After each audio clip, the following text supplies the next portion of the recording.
So welcome back to the Good Stories podcast. I'm Jody and I'm back with my brother Steven. Thank you so much for sticking with us through our first episode. The audio was a little rough, but we've learned a lot and we're ready to really kick off our first story today.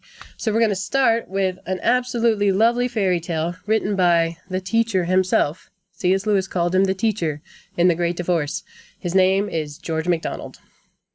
George MacDonald, what a place to start. I'm really very excited about this one because not only do I love George MacDonald, but this is one of my favorite stories that he wrote. So, George MacDonald, isn't it weird that he's not better known than he is? I think that all the time. Since C.S. Lewis, he's his mentor and teacher and the guy who really shaped his faith and beliefs in Christianity. Mm-hmm.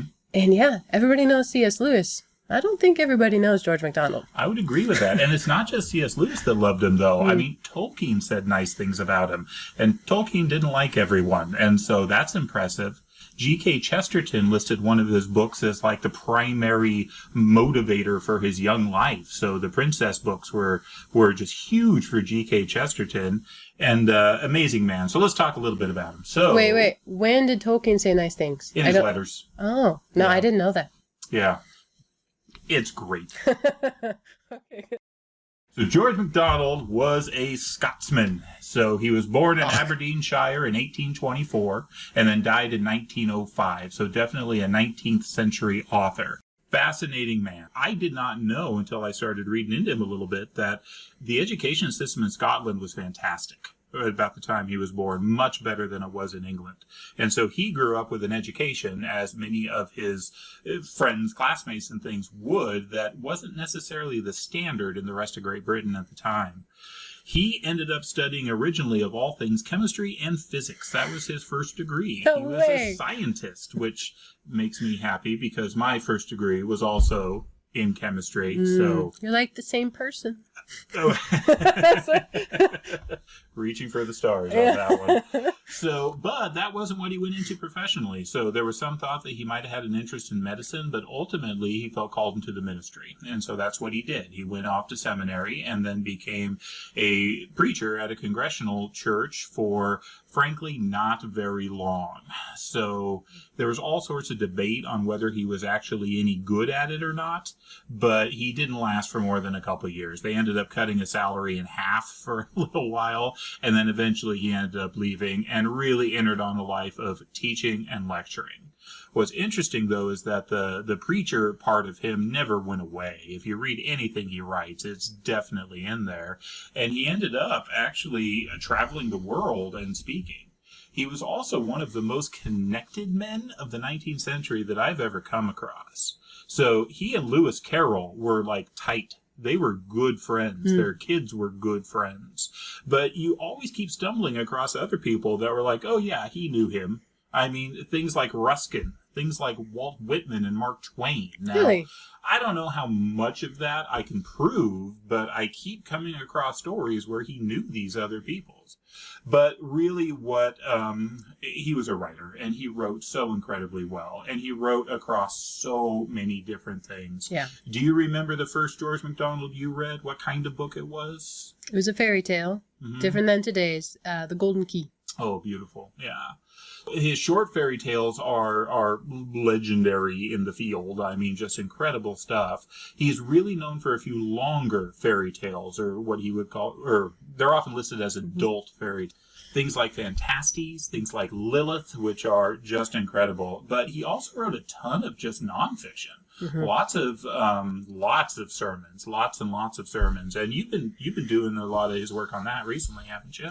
I read the unspoken sermons, and they are wonderful. I think that means they were ones he'd written and didn't officially give. Or how they know that, I'm not sure. But yeah, it was really good. But across spectrum, across subjects, he wrote a lot. Yeah, a lot of novels, and interestingly, novels actually with much of them in the Scottish dialect. So things like Malcolm and the Marquis of Locy and a number of other ones, if you're just reading the book, can be a challenge. There's actually some new publications of those out that have a translation on the opposite page, which I confess was very helpful to me as my my ability to speak in a Scotch accent is non-existent, and even reading it is a bit of a challenge. I tried to read the Scots and guess what it meant. No, not a clue. Not a clue. Skirling the pipes is what I took from. Oh, there you go. Well, a thing I took from Malcolm.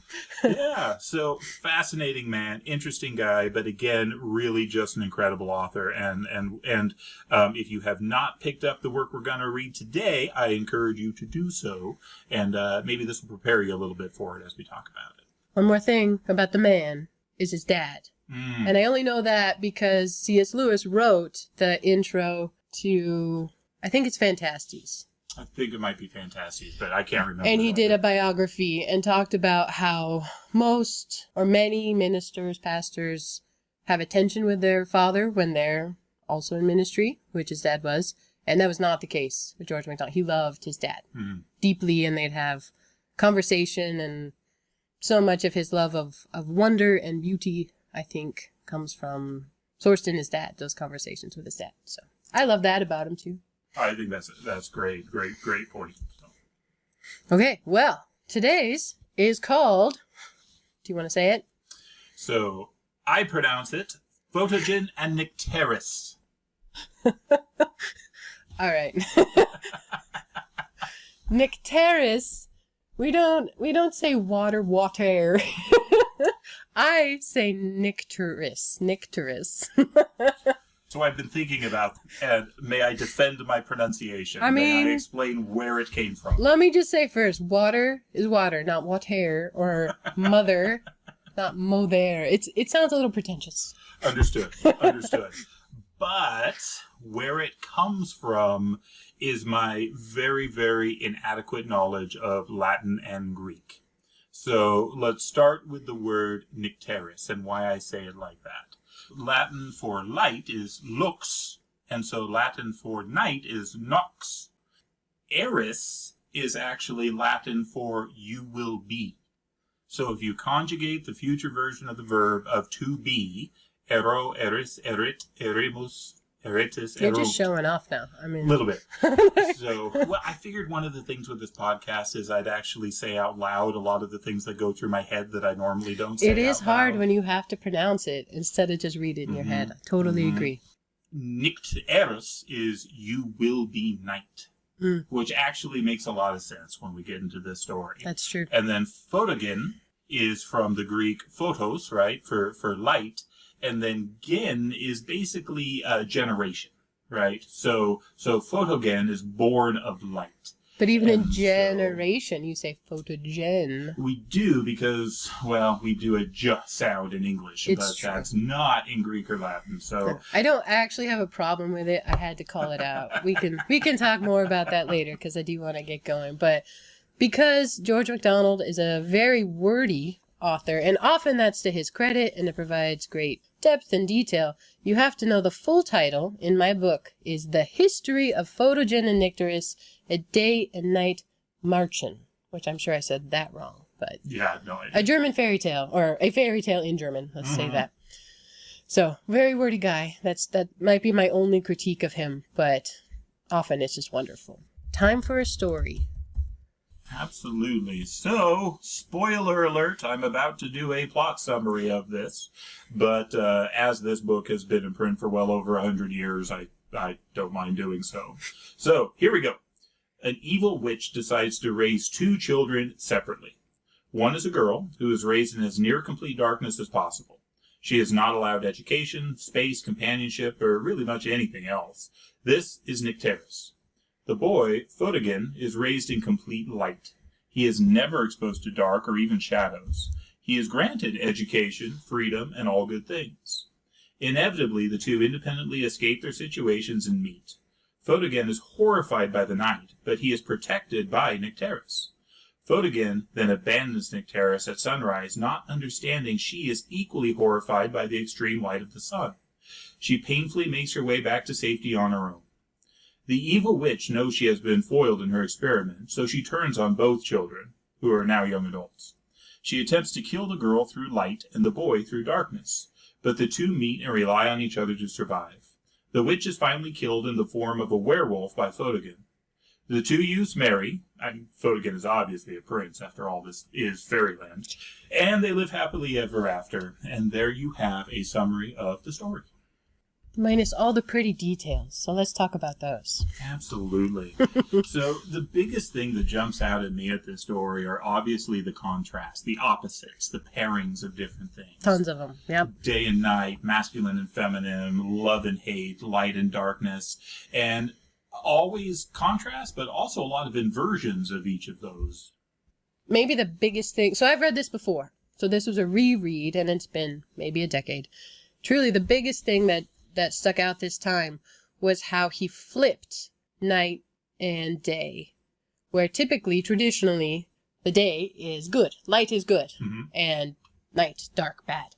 But Nycteris, I gotta go with Nycteris. Nycteris, she's of the night, and she's stronger. She's more thoughtful. She gets past her fear much quicker than Photogen. Oh, absolutely. He flips the night and the dark, the good and the evil, in that sense, in terms of literal light and literal dark, kind of on its head.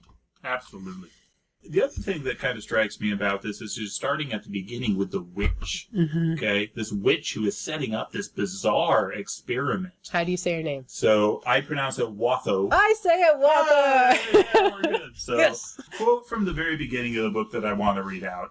There was once a witch who desired to know everything. But the wiser a witch is, the harder she knocks her head against the wall when she comes to it. Her name was Watho, and she had a wolf in her mind. She cared for nothing in itself, only for knowing it. She was not naturally cruel, but the wolf had made her cruel.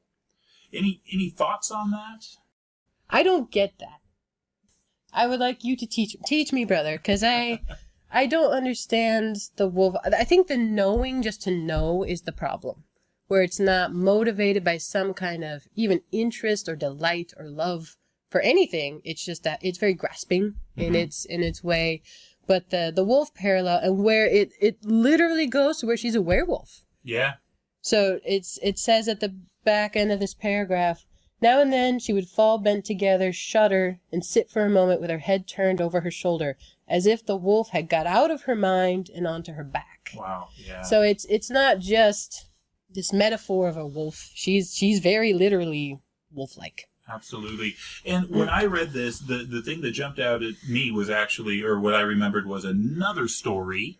Are you familiar with the Native American story of the two wolves? The story normally goes that there's an elder who's talking with a young person. And the elder says, so that in every human heart and every individual there are two wolves.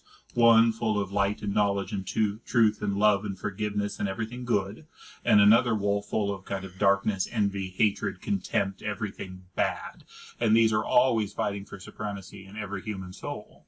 And the youth usually asks, well, which one wins? And the elder usually responds, I do know it. The one you feed. I got and so I think there's a lot of that in this. I mean, what has Watho fed? She has fed the evil. She has fed the dark wolf. Yeah. And so it only makes sense that that wolf wins eventually and she becomes it. But the other one about the idea of kind of knowledge. So I think this is a strong illustration of the difference between things like knowledge and things like wisdom. Yeah. So the desire to know in its own right can absolutely become an idol. It can become something that is kind of worshipped and valued for its own sake without anything else that leads to that's good. Yeah. So this is another one that made me think of another story. So, and we're going to go way back this time. Fairy tales are like that, though. So. Oh, absolutely. This is what myth does. This is what fairy tales do. They tie into all of reality. And so, have you ever read Aristophanes' The Cloud? No, and here's where I should point out. I read a lot. Stephen reads way more.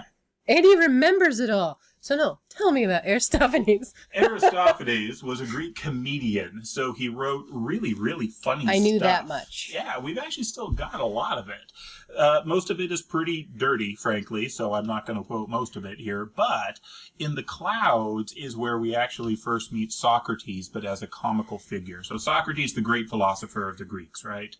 And so what happens in this story is that a guy goes to his school, and they're talking about all these things they're discovering. And one of the things they're going over is basically how far can a flea jump? But not just how far can a flea jump. How far can a flea jump when measured by flea's feet? Okay. Right? It's ridiculous. It's a stupid thing to kind of evaluate and look for, but they are so excited about this. And the guy asked, well, how do you figure that out? And they said, well, it's actually pretty easy. We melt some wax, we put the flea's feet in it, we then make these small Persian slippers that match the size of the flea's feet, and then we just march them out the distance that the flea jumped so we know how far they've gone. As one does. And the response is, "O King Jupiter, what subtlety of thought." Right? I mean, he's obviously making fun of this because it's ridiculous. What good does that do? What does that lead to? But again, you can be so obsessed with knowledge that even silly things or dumb things or even cruel things all of a sudden can become the target of your study. And as a guy who had a degree in science, as a guy who, is a practicing physician, I've certainly seen this. I mean, there are studies that get done that have no practical application whatsoever. But again, it's just this pursuit of knowledge for its own sake, which, and again, pursuit of knowledge I don't think is a bad thing, but I do think it's worth thinking about what is the final end. And in this case, frankly, I don't think the witch had a final end. That's a question I had. What is phase 2 of this experiment? Where she's doing and putting, especially for Photogen, to never even see shadow. Right. What do they do on a rainy day? I mean, again, it's a fairy tale, but that is a lot of planning and effort and thought for what? Well, what is the knowledge to be gained here? I don't think there is. Oh. I mean, I think this is, again, where you make... So C.S. Lewis writes an article about first things and second things, right? Yeah. Things that should be of primary importance and things that should be of secondary importance. And secondary things are not bad, but when you put them in the place of first things, trouble arises. Yeah. And I think this is an example of that, where I think this is a secondary things being made first things by this witch. Well, because I love them, I want to talk about the kids' moms. Where did these babies come from? Do you want to do it? Yeah, so again, names have power. I've already talked about the two main characters, but let's take a look at their mothers. Yeah. So Watho the witch basically took advantage of these mothers in order to get the babies. So Nycteris' mother is named, and this is beautiful, Vesper. Yeah. So anyone who comes from a liturgical tradition knows the concept of Vespers, right? The evening worship, the end of the day, the night, the entrance into darkness. So how beautiful it is that the Vesper is what gives birth to the night child, which is just gorgeous. And then on the flip side, we have Aurora being the mother of Photogen. And what is Aurora? Aurora is the dawn, right? That gives birth to the light in the day. And so, just incredibly poetic, the way those names kind of work. But even more, we see the way the witch treats the mothers. Yeah. So Vesper is held in darkness. She is held... Well, she's blind. She's blind, and she is black. I mean, so it's all this idea of trying to make this night and this darkness. And then she dies after the birth of Nycteris. Well, back up. She's even more tragic. She's a grieving widow who goes blind after, but it's in enough time that she's still pregnant and has a baby and dies in childbirth. I mean, she is just a beautiful, tragic story who gets, a paragraph, but I do think it's very beautiful. She's... Absolutely. She goes blind while she's grieving. This broke my heart a little. Okay, a lot. Absolutely. And then Aurora basically gets told that her child is dead. Yeah. And so Aurora doesn't die, and Aurora is, of course, a queen, but she just believes that her son is dead and that her child is dead, and this is where the babies come from. And then one thing that, again, you had pointed out was the eyes. You want to talk a little bit about that? Yeah, the eyes come up at the end of the story as well, and kind of throughout. When Photogen is lying there in the dark, terrified and overwhelmed, cannot move, even though he's the brave hunter during the day, he finds himself comforted in Nycteris' lap, and he looks up into her blue eyes that are the blue of heaven. But his mother had the blue eyes. Photogen's eyes are black, like Vesper's eyes. She was blind, but her eyes were also black. And I don't really understand the significance of it, but I do think it has something to do with the interconnectedness of the two, and really the touch of magic from Watho, because that...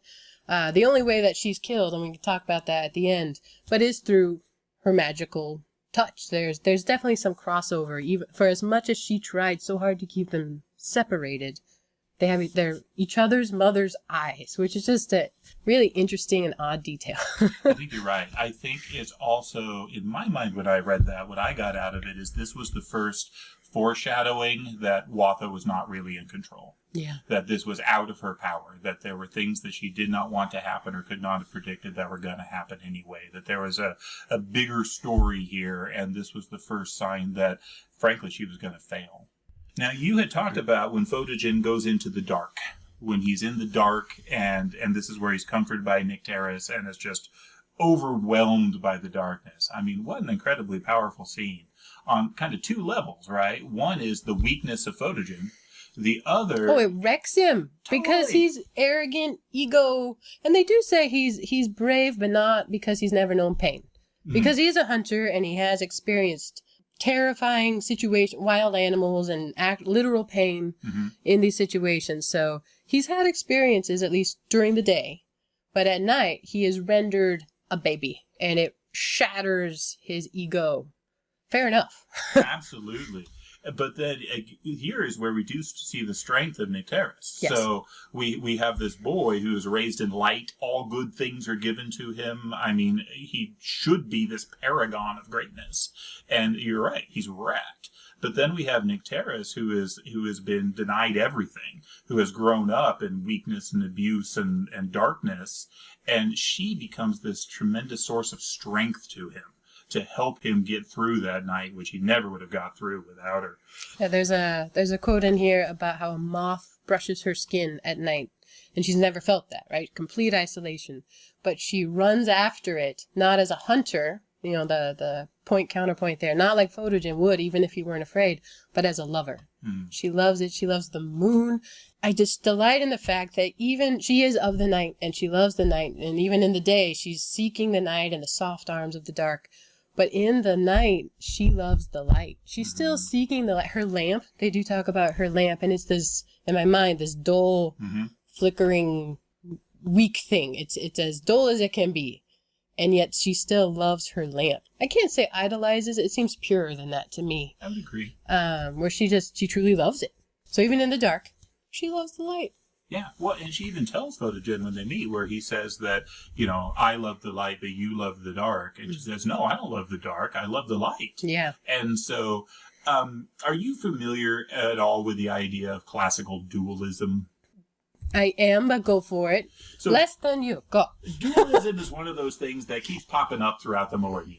You'll see it in ancient writings, you'll see it in modern writings, you'll see it everywhere in between. And it's this idea that there's not so much good or bad, right? It's that there is good and bad at opposite poles. And they are equal and opposite, always working against each other. And it's this working against each other that kind of drives the universe. And so that as creatures or beings in the universe, the idea behind this philosophy is that it's our duty to basically align with one or the other. So the more of us that align with the light, with the goodness, the better things go. The more of us that align with the darkness, the worse things go. And that probably wisdom, though, is somewhere in between, some balancing act between this light and dark. And to me, that's really kind of the model that Watho is using here. She's trying to actually bear that out physically, this classical dualism, which would totally fit for the 19th century. That was one of the times where it was really strong. Yeah. Okay. Yeah. But the fascinating thing about it is I do think this story shows the weaknesses of dualism and how it gets destroyed. So we see dualism, Star Wars is the one that kind of everybody thinks of with this one, right? The light and the dark. Never put dualism to Star Wars before. Yeah. It's also big, the Zoroastrian religion, again, throughout history. But one of the problems with dualism is that it can't really exist. And we see that here because as much as Watho is trying to make Nycteris' life completely dark, there still has to be a lamp. There still has to be a light. There has to be some way to see and move and interact. And so you see that again, really there is a light, there is goodness. And so it's not this kind of polar opposite that you can choose one or the other. It's that there is goodness in the universe leading up to an ultimate goodness. And so I think within this fairy story, we see played out a story that highlights that in a profound and beautiful way. Yeah, and I was thinking about Photogen in the dark there, where it does shatter his ego that he was afraid. Once he gets in the day again, he says something to the effect of, "Oh, I won't be afraid again now that I know what's coming." And so he jumps back in. To his credit, he's like, "I'm going to conquer this," because he believes himself to be a brave man. And he jumps in whole. He tries to take the whole thing at once. So he goes from all light to all dark by himself. And Nycteris isn't there to save him that time, or to help him that time. And he chokes on it 7 times. He keeps trying and he keeps trying. And I do think I liked him a lot better on this reading, because he is terrible that first night. Oh, yeah. Where she sits with him as he is just a cowering girl. We'll come back to that. Put a pin in that. She sits with him all night long, and as soon as the dawn arrives, he is off, and she is withering and has no idea and terrified. And he just leaves like a selfish jerk. Yeah, I gotta admit, I kind of wanted to throw the book across the room when I came at that. Because it's unforgivable. It's absolutely, but... This time I got naive out of it. Completely selfish. But it's also completely naive, because it's such his comfort zone. And he's never had to think about anybody else. He doesn't love Watho. She doesn't love him. And... I mean, in his own way, he's had companions, but he's never had someone close. They've both been very isolated, I would argue, at least from what we know here. He doesn't have that. And things around him, so he's less isolated than she is. But it's their job to take care of him, not the other way around. This time I just got, wow, he's oblivious. And later, he acknowledges very quickly how she forgives him. He says, "Even before I asked you, she had already forgiven." He ends up out at night again, and she automatically puts his head in her lap and comforts him. And he is struck by her automatic forgiveness, regardless of him, without his participating in it at all, really. Do you want to talk about the girl scene? I do. Let's go back to the pig. This is probably my favorite scene in the entire book. So you have the weeping puddle that is Photogen in the middle of the night, who is being just totally worthless. And Nycteris, I don't have the first part of it, but calls him a girl. But not in an insulting way, saying basically kind of a "we two girls will stick together" sort of Because it's all deal. she knows. That's all she knows. And to this, Photogen responds. So let me just read this because it's brilliant. "A girl?" shouted Photogen and started to his feet in wrath. "If you were a man, I should kill you." "A man?" repeated Nycteris. "What is that? How could I be that? We are both girls, are we not?" "No, I am not a girl," he answered. "Although," he added, changing his tone and casting himself on the ground at her feet, "I have given you too good reason to call me one." "Oh, I see," returned Nycteris. "No, of course. You can't be a girl. Girls are not afraid without reason. I understand now. It is because you are not a girl that you are so frightened." Photogen twisted and writhed upon the grass. Isn't that great? Innocent torture right there. Absolutely. I just think that's beautiful, beautiful. And again, really speaks to both the opposites we talked about, but also the inversions. So things that you wouldn't think or aren't classically thought. I mean, the tough one here is absolutely the girl. Like, I mean, she's giving the title as a token of honor, and he just can't see it. And so it's, I love that scene. To me, what really demonstrates Nycteris as the stronger of the two is so Photogen comes back 7 nights, and he gets worse and worse and worse. He never gets better. He, throws himself into the dark. He never makes any progress. He just tries the same thing over and over. He looks at the hole, and it's too much. It's overwhelming. But he gets sick, right? And that's what starts Watho's dislike of him. He's never been sick. He is the day, and he's strong, and he is light, right? He becomes sick, and she despises him. By witch logic, wolf logic, she despises them both. Yeah. Tragically, she sends Nycteris out to die in the sun. She just leaves her in the sun to die, to wither, and puts a telescope on it. How messed up is that? She's experimenting even with how she dies. And just the mention of a telescope, right, in a fairy world is, I think, again, speaks to this knowledge. Mad scientist. Speaks to knowledge as opposed to wisdom. Yeah. And absolutely. Before we go too much further into that scene, though, can I go back to when Photogen leaves Nycteris? Yes, absolutely. So, again, Nycteris stays with him through the night, and then the day starts coming, which she has never seen. And she is overwhelmed by it, and it is burning her, basically, with just the brightness of it. But as the sun comes up and as the light comes up, Photogen, he gains his strength. Yeah. Because this is where he gets his strength from.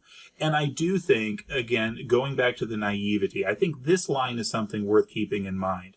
Because I don't think he leaves her out of cruelty. No. Even though it's a cruel act. He leaves her really out of ignorance. Because his line is, "What is the matter with you, girl?" said Photogen, with the arrogance of all male creatures until they have been taught by the other kind.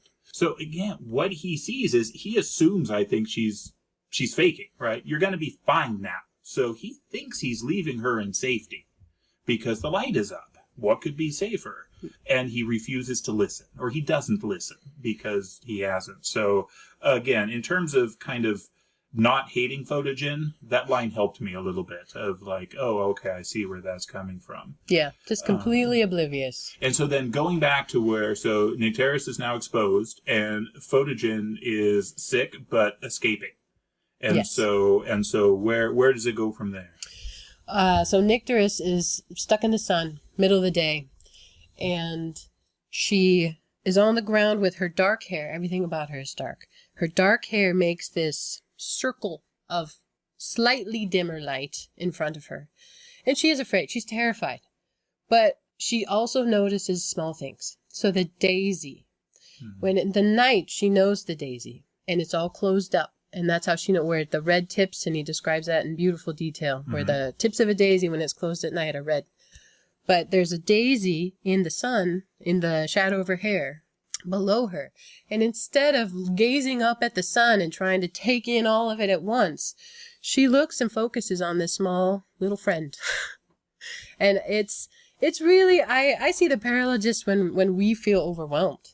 When I feel overwhelmed, you know, if you try to think about everything you got to do or everything that's going on, you choke on it. It's too much. It's overwhelming. But she finds something at least vaguely familiar, but it is different. And she notices, and it says something in there about how she would patiently wait and see, or patiently wait to see what would happen. Because initially she thinks the sun is killing her friend. Yeah. But then she thinks, oh, maybe I have this wrong. Maybe this is what it's meant for. Maybe this is better than I knew. She takes a small piece and finds a connection, and that keeps her present, and it helps her get through until the dark does come back, and she is rejuvenated. I loved the daisy on this one. It really got me. Absolutely. That was beautiful. And so the two meet up. Right, yeah. They escape together and they support each other, and so for the night, so Photogen leans on Nycteris as they're traveling, and then during the day he carries her, and this is where we see some growth in him. So when he sees her again, I made a note that she is she's his daisy, where she is his inroad to something that he can handle at night, something comforting, of something he can bear. Enough to look at something else, to develop a love for something that wasn't his familiar. I love that. I had never thought of it in that way before, and I think that's exactly right, the way you word that. She's his daisy. She's his daisy. And also, too, being sick can do a lot for somebody. He's had some time to think. It's very humbling, sure. And so this quote really helped me, too. So, yes, I understand now who you turned. I would not have behaved as I did last time if I had understood. But I thought you were mocking me, and I am made that I cannot help being frightened at the darkness. I beg your pardon for leaving you as I did, for as I say, I did not understand. Now, I believe you were really frightened, were you not? I mean, he just didn't know. Yeah. I mean, he should have, but he just didn't. And so he got there. He got there eventually. And then, obviously, Watho's not happy with all this, and so she goes full werewolf. She works her magical incantation. She applies her knowledge, and then she comes after them. And then what happens next? So it is the daytime, and Photogen is a hunter. And so he's got his bow and his arrows, and he launches one at her that should kill her. Well, he doesn't know it's the witch, to be fair. It's a werewolf charging them, and nothing happens. It bounces off like she's wearing armor. And I think he's a little confounded. He grabs another one, launches it, and it sinks in deep, and she dies. But he doesn't want to be left without an arrow, I think was the reason. So he went and retrieves it, and it turns back into the witch, so they know it's her. They know it's Watho. I have a whole thing about the arrow. Can I do the thing about the arrow? Please. Okay. So this was fun. So that the arrow worked on the second try because it is the only one that Watho herself had touched. And there's something to that, and he doesn't give you any more about it other than she touched it, and so it's the only one that could actually destroy her. And it took me to a more recent story, as opposed to Aristophanes. I went to Kung Fu Panda. Yes! And Oogway, who's not just a crazy old turtle, but a man meets his destiny on the road he takes to avoid it. Probably has more to do with that, where you can't control all the things. Even, no matter how much you try, you can't control it all. And then a very smart little girl pointed out to me, it's also like a snitch in Harry Potter. Excellent. Where Harry has it at the end, it remembers the person who caught it, the flesh memory. Like, that's it, and it was her undoing. So that was a fun little revelation to me on this read. Oh, that's great. And then remind me, wasn't she poking him with that arrow? Probably. Oh, it was when he was sick? Yeah. I didn't get that. Wasn't she using that to torment him? That makes a lot of sense, actually, because it does say she cut him to the point that he bled. Yeah. But I didn't put it together as that's the air, but yep. And so again, this goes to that concept that we are often the cause of our own destruction, right? The things that we turn in evil to others turn back to us. I mean, how great is George MacDonald? I know. To wrap all that stuff All in. this in a relatively short little fairy Very tale. short. And He's then, amazing. of course, the ending, right? They get married and live happily ever after. As we said at the beginning, Photogen's parents are still alive, so he gets to meet his mother and his father, and it's just wonderful. But such the striking thing about this is, again, how these opposites have to come together, how these different things have to work together in order for everything to work out right. And so there's just two quotes I want to read here at the end that I think really summarize this well. Nycteris had come to love the day best because it was the clothing and crown of Photogen. And she saw that the day was greater than the night, and the sun more lordly than the moon, and Photogen had come to love the night best, because it was the mother and home of Nycteris. So each of them loved the thing that made the other great, which is just touching. Well, I like the reason they get married. They get married before they go see the king. Because they don't want to be separated. They already have an understanding of how much they need each other. You know, they're useless in the other one to some extent. But then they do. They acknowledge that, and they grow to love the other more, which is beautiful. And it's the old adage, the opposites attract. I mean, it's a pretty extreme version of that. Which you can do in a fairy tale. You can. And I also like the idea that they're made whole by complement, you know, like puzzle pieces. They go together, and they add that richness and depth to each other. And they are less without it. And there's one more step that gets taken here, and this goes back, I think, to your Daisy. The idea of a little thing going to something greater, being the intro into something greater. And so this last quote, "But who knows," Nycteris said to Photogen, "that when we go out, shall we not go into a day as much greater than your day, as your day is greater than my night?" It's pretty good. That's pretty good. That's fantastic. It took me I wrote down 1 John 4:18. It says, "There is no fear in love, but perfect love casts out fear." And that's what they have. They have cast out the fear of the thing that initially broke them down. So my thing at the end is, did you know this is the last fairy tale that he wrote? I did not. I popped up on a thing the other day, and I think that's a really, for as much as he wrote and all the things he thought, he was a thinker. Oh, yeah. Oh, man. And this was somewhat of a culmination. I don't think it's the last book he wrote, but it is the last fairy tale that he wrote. So that's a cool close What a beautiful way to wrap it up. So, well, although I should say, should we talk a little bit more about pronunciation? Yeah. Okay. I decided to put it at the end. Yeah. So here's the thing. My pronunciation has never been good. And you probably notice I changed the way I pronounce the names repeatedly throughout this. I did notice that. That's not intentional. That's just what I do. But part of it is that I've always read in my head. I've never pronounced things. And so it has led to some mockery over the course of my life. Just, I mean, a little. Yeah. Do you have some stories Well, about this? I don't remember how we discovered Naked and Naked. We're like, what book was it from? How did... It was I Lord don't of the remember. Rings. They were naked? Yes, it was Lord of the Rings. At the end where Frodo says, "I'm naked in the dark, Sam." Oh. After they're stripped. And I believe I said Poor it Frodo. just like that.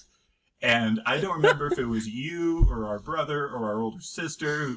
What did you say? Well, naked, right there. Right there. And like I leaned into this because to me it had a vaguely like Middle English sound. Raked. And where I had Naked. seen this most often was where people would talk about, an unsheathed blade being a naked blade. And to me it just sounded cool. The naked blade. I thought that was the way they said it back in the day. I was wrong. You just didn't want more than one syllable. Shorten it up there. I can't give you too much grief because I get teased about Alpine. I don't even know which one is right. Alpine. Sure. I believe you. So There were a couple others that I got wrong. So probably the first one was... I only know Naked. What's the other one? Oh, there's a few good ones. So, and these have to do with my older brother. So my older brother reads less than I do. Everybody reads less than you do. But early on, a lot of the books I read were ones that he recommended. And to this day, actually, some of my favorite books are the ones he's recommended for me. Well, the Stephen Lawhead Dragon King series, there is a character whose name is spelled Toli. Totally. That's how I'd say I always pronounced it Tolly. Really? And yeah, and so I confess I'm probably wrong, but that one I would say understandable error maybe, but again, that was Tolly. wrong. 2 L's, I'd go Tolly. The one Tolly. I can't defend was I think it was a Kierkegaard book. It was about a dog. And so there was a character in it, and I was telling my brother about the main character, Scene. Scene? What book were you reading? No, that one, Scene. It's like, do you mean Sean? You did. Yeah, Turns out. I've never been able to be proud about my pronunciation. What do we got? We got Scene. I can't even say it. Scene Connery. Like I should have known. Scene. That's funny. I didn't know that one. Okay. Anything else you'd like to mispronounce? Well, one other thing in my defense, because that's what I do. I did hear a story once that made me feel better. Where, again, a father was talking to his son, and the son was making fun of a classmate who had mispronounced something. And the father said, whoa, you better not do that. Because if they mispronounce it, that probably means they read it in a book, which means they're reading more than you are, and you should be impressed. And so, that makes me feel better. You took that to heart. Out. You're like, yeah, I read that. That's right. Yeah. Okay, good. All right. Well, I think it's time to cue your cheesy ending. Let's do it. So, this was great. I really enjoyed going through this. So. And it's a beautiful fairy. Everyone should read it. Absolutely. So with that, let's turn the page, and we hope you'll enjoy us for the next chapter.